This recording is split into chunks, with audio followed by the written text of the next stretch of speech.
ሰላም ጤና ውድና የተከበራችሁ የዚህ ቤተሰቦች እንዴት ናችሁ? ላይክ፣ ሼር፣ ሰብስክራይብ አድርጉት። የምታዋተታችን ህዝብ ይፍረደኝ፣ እናቴን የገደላት አባቴ ነው፣ ፍትህ ለእናቴ፣ ህዝብ ይስማና ይፍረደኝ ብላ የሚያሳዝን ታሪክ ይዛ መጥታለች ማለት ነው።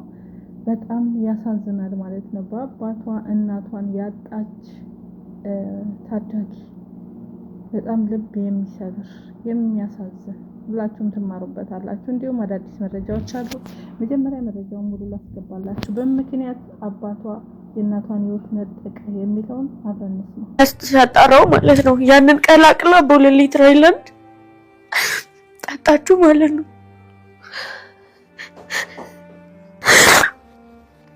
ያንን ጠጣች። ከዛ ሰው አልደረሰላትም። ምክንያቱም በሩ ዘግቷለች አትታይም። ከዛ ግን ድምጽ የሆነ አረዚህ ቤት ምንድነው ሰውን እያነቀው ይመስላል። ምን አይነት ድምጽ ነው ምናምን ይላሉ። የሆነ ምናምን ሲያስብላት ማለት ከዛ በሩ ሊከፍቱ ቢታገል አይከፈትም። አረ ፖሊስ እንጥራ አንከፍትም ምናምን አሉ። ጎረቤት ይፈራል ምንም ቢሆን ማን እንትን ይላል። ከዛ የሆኑ ጥሩ ሴትዮ ነበሩ ከኛ ግቢ ፊት ለፊት እኔን ይወዱኛል እና እሳቸው ምናምን ነገር መጡ። ሰሙ። ትልቅ ሴትዮ ናቸው ወፍራም። በሩ ካልተሰበረ ብለው ልጆቻቸውን ይዘው በሩን አሰብረው ገቡ። ከዛ ሲያዩት ወድቃለች፣ እንዳለ አረንጓዴ ነገር ደም ምናምን ተፍታለች። ከዛ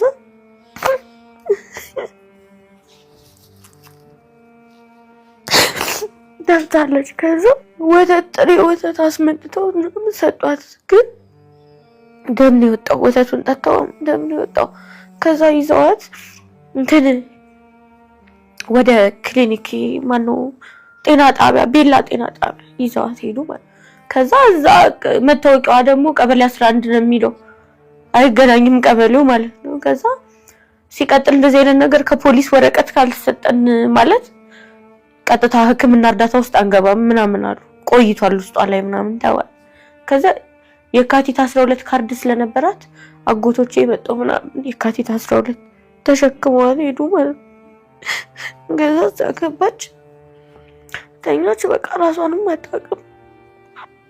እዚህ ላይ መተንፈሻ ምናምን አረጉላት እና እኔ ምንም ማውቀው ነገር የለም ከማልቀስ ውጭ። ዝም ብዬ ነበር የማየው። አጎቶቼ የሚሯሯጣሉ ምናምን። 2 ነገር እዚህ ላይ አሰሩላት የሆነ። ከዛ እዚህ ጋርም ተበስንትራሩ መርፌ ምናምን ነገር ጉልኮስ ምናምን አረጉላት። ከዛ እዚህ ጡቷን ገልጠው ከጡቷ በዚህ መሀል በኩል ላይ 2 ነገር መርፌ እንትን ገመድ ቀጫጭን ነገር ምናምን ተከሉላት ምናምን። ከዛ በቃ እንደዛ ሆነች ማለት ነው። ከዛ አጎቶቼ ምናምን ሲያስተማት ቆዩ እና ከመተንፈሻ ወጣች። ምግብ ምናምን አይታሰብም። ይሄን ቆስሏል እንዳለ ውስጧ ማለት ነው። ውስጧ ቁስል ነው። በአጭሩ ታሪኳን ልንገራችሁ። እናቷና አባቷ አብረው እየኖሩ ያሉ አባት እችን ከተወለደች በኋላ ማለት ነው ወደ አዲስ አበባ ይመጣል። ጎንደር ላይ ነው እንግዲህ። ከዛን ከመጣ በኋላ እንግዲህ ከዛ ሞቷል የሚባል ደብዳቤ ልካል። እናት ሞቷል ብላ ጸጉሯን ተለጭታ ሀዘን ተቀመጠች ማለት ነው። የዚች ልጅ እናት ማለት ነው። ከዛ በኋላ እውነትም ሞቷል ብላ ብዙ ጊዜ ተታምን ብላ ከዚህ ስራ ለመፈለግ ወደ አዲስ አበባ ትመጣና እሷም በቃ ባሏ ሲሞት ወደ አዲስ አበባ መታችን ወንድ ፍሬ ልጇን ይዛ ስራ ለመፈለግ ስትሄድ የተማረች ናት፣ ስራ ያላት ናትና ቢሮ ትሄዳለች። አጋጣሚ ስትሄድ ቢሮ እሷ እንግዲህ ቆርባ ሁሉን ነገር ትታ አዘንተኛውና ጥቁር ለብሳ ባሌ ሞተ ብላ ማለት ነው ከውነም መስሏት። ከዛም በኋላ እንግዲህ ወደ ቢሮ ስትሄድ አዲስ አበባ ውስጥ መታ ቢሮ ስትሄድ እግዚአብሔር ንጹህ ሆናቸው ያጋልጽ የለ የዚች ልጅ አባት የእናቷ ባል ማለት ነው ቢሮ ውስጥ ሰራተኛ ሆኖ ቁጭ ብሏል። ደንግጣ ስታየው ጊዜ እናት ማለት ሞቷል ተብሎ መርዶ ምናምን ቆይቷል። እሷ አግብቶ ልጅ ወልዶ አዲስ አበባ ላይ እየኖረ ነው ያለ ስራውን እየሰራ ቢሮ ውስጥ ማለት ነው። እሷ ግን እግዚአብሔር እግር ሲጥላት ስትሄድ ጊዜ እዛ ታገኘዋለች። አይታው ደንግጣ ታለቅስና ይቅር በለኝ ምን አጥፍቼህ ነው ይቅር በለኝ ብላ እግሩ ስር ትወድቃለች። ምን ብበድልህ ነው ሞቷል ሙቻለሁ ብለህ ልከህብኝ ሞትክ ብዬ ይኸው ፀጉሬን ይብላ ሻሿን ስታወጣ ፀጉሯን ተላጥፋ ጥቁር በጥቁር ለብሳ አዘኗን አሳየችው። እኔ እኮ እያዘንኩ የት ነበርሽ እስከዛሬ አላት። ሞተሃል ብለህ ላክ ሙቻለሁ ብለህ ላክ ሞቷል ብዬ ያንተን አዘን ተቀምጬ ቆርቤ እየተቀመጥኩ ነው። አሁንም ወደ አዲስ አበባ የመጣሁት ስራ ፈልጌ ልጄን ለማሳደግ ነው ትላለች። ከዛ ሲያት እንደገና አሁን ቀስ ብለሽ ትዳሬ ሳትበጠብጪ ህይወቴ ሳትበጠብጪ ልቅ ብለሽ ከዚህ ውጪ ሄድና በፖሊስ እና በዘበኛ ከዛ ደብድቦ ምን ብሎ ያባራታል። በዛው ንዴት ትመጣለች እናትየው ማለት ነው። ጉድ ተመልከቱ። ከዛ ትመጣና በረኪና ኤክስፓየርድ የሆነ ልጅቷ እንደተናገረችው ማለት ነው ሽሮፖች የኩላሊት ሽሮፕ ነው ኤክስፓየርድ የሆነ የተጣለ ብላለች። ሁለቱን ታደርግና ጋዝ ታደርግና አንድ ላይ 2 ሊትር ታቀላቀለና ጅው ታደርጋለች።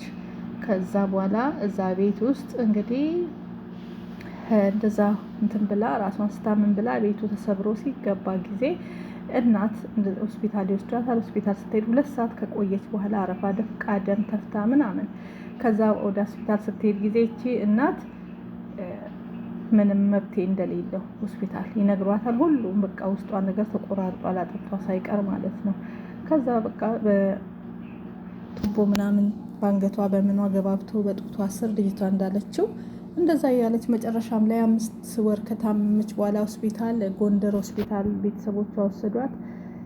ከአዲስ አበባ ሆስፒታል ሂዳ 5 ወር ሆስፒታል ውስጥ ከተኛች በኋላ ህይወቷ አለፈ።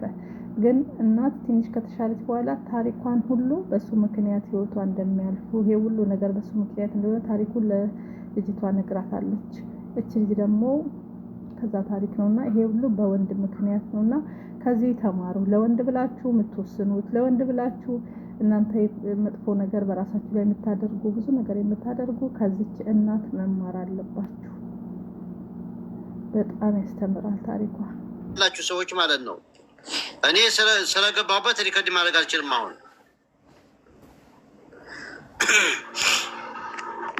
ልጄ የቀሙ ማለት ነው። በ9 ወሩ ነው ወደ ኢትዮጵያ ለልከው ብዬ ይዘው ከምትሄደው ልጅ ወሰዱብኝ።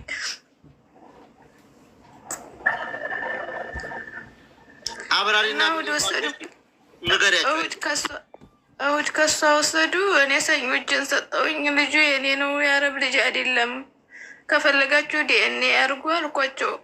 አይ የሐኪም ቤት ወረቀት ካለሽ አምጪ እንጂ ዲኤንኤ አናረግም ህጋችን አይፈቅድም አሉኝ። እና ልጁን አላገኘሁትም። እኔ ከሷ ወስደው እሷን ወደ እስር ቤት ልጁን ደግሞ ወደ ህፃናት ማሳደጊያ ነው ያሉት። እንግዲህ እነሱ ባሉት ነው እንጂ እኔ ለግለሰብ ይስጡት ለመንግስት ራሱ የማውቀው ነገር የለም። ከዛ እኔን ወስደው ወደ እሷ ወሰዱኝ እስር ቤት። 5 ወር ከ10 ቀን ቆይቼ ፍርድ ቤት ተመላልሰን ወረቀቱ ተዝዊር ነው በእሷ ስም የተሰራው አሉ። እዛ እኔ እንዳላሰራሁት ልጁን ብቻ በፈቃደኝነት እንደሰጠው ተናገርኩኝ። እሷም እንደዛው ተናገረኝ። እሷን በተዝዊር ብለው 1 ዓመት ፈረዱባት፣ 1 ዓመት እስራት። እኔን ደግሞ የቃም በላገር ሁሩብ የለበትም መውጣት ትችያለሽ አሉኝ። ስወጣ ግን ልጄ ወረቀት ስለሌለው ለእኔ ላለመስጠት ከሆነ ወደ ሀገር አሳፍሩኝ ልጄን ትቼ አልወጣም ስላቸው አልሰጥሽም፣ መሳፈርም ከፈለግሽ ትበስም ያለሽ አንቺ ትሳፈሪያለሽ፣ ልጅሽን ይዘሽ ግን መግባታችም አሉኝ። ታይ ምንድነው አማራጭ? እኔ ልጄንማ ካልሰጣችሁኝ አልሰፈርም፣ ከመሳፈር እሱ ይሻለኛል ብዬ እኔም ወጣሁ ወደዚህ። ከወጣሁም 2 ወር የሆነኝ ነው። ምንም እንትን የለም። ኤምባሲ ምጄ ደግሞ ሳናግራቸው ሲጀመር ነገር ብለውም አያዳምጡኝም። እንደዚህ ከቁም ነገር ወስደውትም ማዳመጥም አይፈልጉም። አያገባንም ነው ኤምባሲዎቹ ናቸው እንደዛ ያሉት።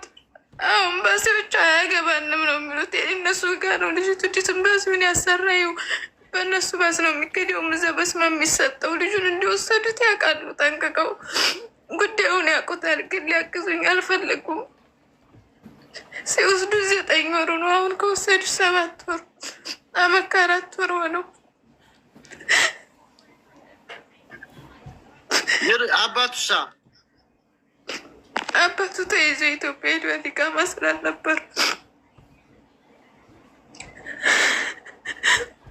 አሁን ዝሮ መፍትሄው እኛም ወደ ሀቢባ ወደ ነሳሪ ቢያንስ እነሱ መፍትሄ ያጡም እነሱ ጋር እንዲደርስልሽ ማድረግ ነው። እኔም እነሱን በዋትሳፕም ሆነ ላይቭ ላይ ገብቼ አናግርልሻለሁኝ። ያኔ እነሱ አምጣት ካሉኝ እደውልልሻለሁኝ፣ አስገባሻለሁ። ከዛ በእርግጠኝነት እሺ ብሎ እንደሚቀበሉ እርግጠኛ ነኝ፣ አስገባሻለሁ። እና ይዞሽ ልጅሽን አላህ በእጅሽ ያስገባልሽ። አታልኩት መፍትሄ መፈለግ ተረጋግ። እሺ ቤታ፣ እኔ የሚመስለኝ ግን ሴጣን ማለት ብቻ ስትሆኝ ላይቭሽን ስትዘጊ ነው እንዲህ ፍርሃት የሚልሽ። ኢቨን ላይቭ ላይ ሆኜ መቀመጥ አልወድም። ኤርሚ አባቴ ሙት ባለፈውን ሀሪፍ ጌም ላይ ማለት ነው። ሀሪፍ ጌም እየተጫወትኩኝ ማለት ነው። ሀቢባ ምንም ሳሎን ደህና ደሩ ብዬ ወጣሁ። ላይቭ አቋርጬ ወጥቻለሁ። መስራት ጌም የተጫወትኩኝ ሄጄ ይኸውልሽ፣ የማያስጨንቅ ነገር ለምሳሌ ማረም ማያስጨንቅ ነገር ነው እኮ ቀላል ነገር ነው። አንዴ በቃ ሄጄ ማለት ነው የሆነ ጊዜ እንደዚህ የሌለ ማለት ነው የሌለ ጭንቅላቴ ሊፈነዳ የሚያስጨንቀኝ ነገር ብነግርሽ በጣም ነው የምትስቁብኝ አሁን ሁለታችሁ።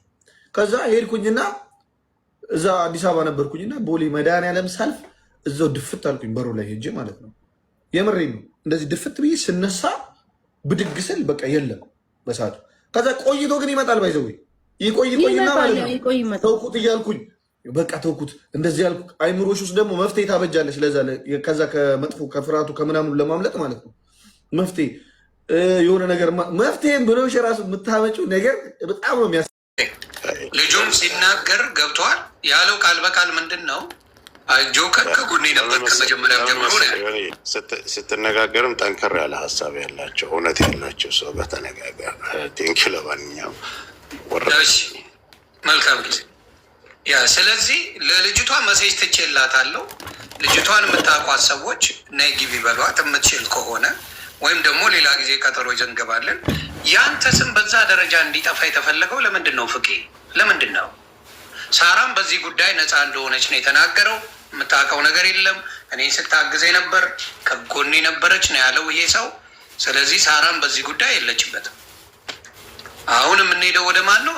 ሰላም ዲኮር የምትባለው እና ወልደ ጊዮርጊስ የሚባል ነው ይሄን ነገር እያደረገ ያለው ነው የሚባለው። ከዛ ጀርባ ያለው የሰላም ጓደ ወልደ ጊዮርጊስ እና ሰላም የሚባሉ ናቸው። እኔን 18 ዓመት የገነባውን ለአቤን ጠፋ አድርጌ የድሃ ልጅ የነበርኩ ሰው ህይወቴን ለመቀየር ቤቴን ሸጬ ምን ብዬ የመጣሁትን ስሜን ለማጥፋት የመጣችው እቺ ሰው ናት ነው ያለው እና ወልደ ጊዮርጊስ። ስለዚህ እነሱ እያስፈራሩት ነው መናገር ያልቻለው ብሏል። ልጅ እንግዲህ ሰው አንድ ሰው አስፈራርቶ ዝም የሚልበት ሀገር ላይ ከሆነ አስቸጋሪ ነው። እነሱ ራሱ መጠየቅ አለባቸው። አቅም ከባድ ከሆነና ለብቻ ከሆንክ እኮ በዛ ደረጃ ምንም ማድረግ አትችልም አባቴ። ሰምታይምስ የተወሰነ ነገር ሊኖር ይችላል። አቅሙ የተወሰነ ሊሆን ይችላል። የማንም ሰው የሆነ ሀገር ላይ ገብተዋል የተወሰነ ሊሆን ይችላል። ገባ? ስለዚህ በዛ ነገር ላይ እንግዲህ ጆከር የለበትም፣ ሳራ የለችበትም። ይህን ሰውዬ ስሙን ለማጥፋት ጆከርም የለበትም፣ ሳራም የለችበትም። ማስፈራሪያ ደረሰ አለ እኮ ነገረ እኮ ዳዛ እኮ ነው። አሁን አስፈራሪው ማን ነው? መምጣት አለበት። ዮኒ ተነገረ እኮ ወልደ ጊዮርጊስ ሀክ እያደረገ ብዙ ነገር እያደረገ እያስፈራራ ነው ያለው አለ እኮ። እንዴት ነው ልጁን እየሰማሁ ነው ጃፒ? ኦኬ ስለዚህ እየተናገረ እኮ ያ ወልደ ጊዮርጊስ ነው ተጠያቂ፣ አስፈራሪ ነው ዮኒ። ይቅርታ ጃፒ አንዴ ስማኝ፣ ይቅርታ። የጆከር ወልድ ማድረግ እዛቸውን ፈርቶ ምናምን አይደለም። በደምብ አንደርስታንድ አድርገኝ። አሁን ተደዋውለ መሆን የለበትም። ሀቅ ቅድም አውርታል ያውራል። ስማ አንዴ ግደለኝ። እኔ አንድ ቀን ልንገርህ፣ አንተን ተፈጥሰዋለህ። ዋሽቼ ውዬ አላድርም። ዛሬ ነገ አይደለም ለእኔ። እሺ ዛሬ ለእኔ መኖር ነገን አላውቀውም። እዛን ግን ስመጣ ይህን ቀን ይፈጠራል ብዬ አልመጣሁኝም። የሀገሬ ልጆች እህት ወንድሞች ሰብስቤ ዳቦ በላለሁ ብዬ ነው የመጣሁት። ከዛሬ ነገ ኑሮ ያሻሽላለሁ። በተለይ ደግሞ እንደ ጉራጌ ማህበረሰብ አርአያ ሆናለሁ ብዬ የወጣሁ ልጅ ነኝ እንጂ እንደዚህ ማንም ያሰናክለኛል። በተለይ ደግሞ በእንደዚህ በሞተ ሰው እንደዚህ የአእምሮ ድሃ በሆነ ሰው ሀክ ደረጋል ብዬ አልመጣሁኝም። ይሄ በጣም ትንሽ ነው ለእኔ። የሞት ሞት ነው። እግዚአብሔር ምስክሬ ነው። እኔም ፈጣሪ መስገን ያጣሁት የለም። ዛሬ ለማንም ተርፋለሁ ባለሁበት ስራዬ። ግን ወንድሜ ጆከር በዚህ አጋጣሚ ሙሉ መረጃውን ያገኙት ሚዲያ ላይ ነው። እሱ ደግሞ ፍቄ ቤት ተብሎ ሲነሳ በጣም ብዙ ኮምፕሌን ሼር አደረገኝ። ላይቭን ከአሜሪካ ደወሉልኝ፣ ካናዳ ያሉ ያው በዚህ ስራ ስትሆን በጣም ብዙ ነው የሚያውቀው። ብዙ ደወለልኝ፣ ገብተህ ሀሳብ ስጠ ፍቄም እንደተፈጠረው ስባል አይ ካሁን በፊት ስራው እኔ ሳስተዳድረው ቤት የራሴ ነበረ። ነገር ግን መሀል ላይ አለመግባባት ተፈጥሮ በሽምግልና በህግ አግባብ ነው እየሄድኩበት ያለው መንገድ አለ። ስለዚህ ወንድሜ ጆከር ይሄ ነገር እኔ አይወክልም፣ እባክህን ብራንዴን ያልኩት እንጂ ስለ ገንዘብ አላወራሁኝ። በዛ አጋጣሚ የተበደልኩት ምንድን ሲባል የተበደልኩት ነገር ሀሳብ ሰጥቻለሁ። ነገር ግን ከእኔ ጋር ገንዘብ አልተነጋገረም፣ እግዚአብሔር ይታዘባል። 10 ብር አልሰጠሁትም፣ እሱ ምንም አላቀበልኩትም። በዛ ልክም ጥያቄ እዚህ ጋር ህግ አለ ዱባይ ላይ ይባላል። ህግ ባለበት ሀገር ላይ እንዴት ነው እያስፈራሩ አትናገር ተብሎ ሰው አለመናገርን የመረጠው? ይህን ነገር አሁን መጠየቅ አለበት። ገባ? አንድ ሰው ዝም ብሎ ስላለ ብቻ አይደለም። አንተ ቅድም ዳኝነት ስንሰጥ በየሁሉም አቅጣጫ ማየት አለብን ሚዛናዊ እንድንሆን ብላል ሊሆን። ስለዚህ ይህንን ጆከርን አስፈራርተውት ነው ዝም ያለው ካለ ይሄ ልጅ አላልኩም፣ እንደሱ እንደዛ አላልኩኝም፣ አላልኩም። ዛ ቆይ አላልኩኝም፣ አስፈራርቶት አላልኩኝም።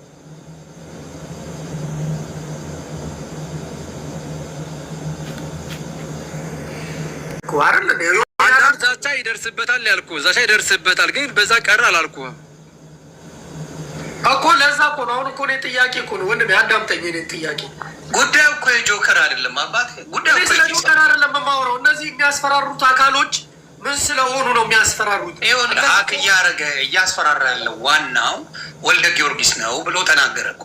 ዋናውን ነገረ እኮ እሱ አይደል እንደ ፖይንቱ እኮ። ስለዚህ አሁን ኃይለ ጊዮርጊስ የሚባለው ምን ያህል አቅም ኖሮት?